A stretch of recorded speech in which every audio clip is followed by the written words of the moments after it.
பெரும்பாக்கம் அருகே இருசக்கர வாகனத்தில் சென்ற தாய் மகள் மீது கனரக வாகனம் மோதியதில் இருவரும் சம்பவ இடத்திலேயே உயிரிழந்த சம்பவம் பெரும் சோகத்தை ஏற்படுத்தியுள்ளது. சென்னையை அடுத்த பெரும்பாக்கம் சேகரன் நகர் பகுதியைச் சேர்ந்தவர் புனிஷ் லாவண்யா தம்பதியினர். இவர்களின் மகள் இனியா பெரும்பாக்கம் பள்ளியில் உள்ள தனியார் பள்ளியில் 7ஆம் வகுப்பு படித்து வந்தார். இந்த நிலையில் இன்று காலை வழக்கம் போல இனியாவை பள்ளியில் விடுவதற்காக அவருடைய தாய் லாவண்யா ஸ்கூட்டியில் அழைத்து சென்றுள்ளார்.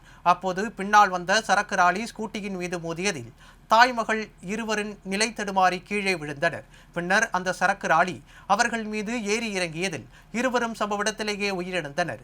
தகவல் அறிந்து சம்பவ இடத்திற்கு விரைந்த பள்ளிக்கரணை போலீசார் உயிரிழந்த தாய்மகள் இருவரின் உடலை கைப்பற்றி பிரேத பரிசோதனைக்காக குரோம்பேட்டை அரசு மருத்துவமனைக்கு அனுப்பி வைத்தனர்.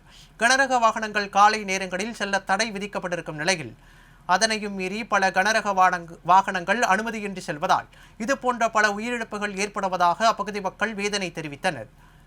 மனைவி மகள் உடலை பார்த்து கதறி எழுந்த கணவனின் காட்சி அங்கிருந்தவர்கள் மத்தியில் பெரும் சோகத்தை ஏற்படுத்தியுள்ளது. மேலும் இந்த விபத்து குறித்து போலீசார் வழக்கு பதிவு செய்து விசாரணை மேற்கொண்டு வருகின்றனர்.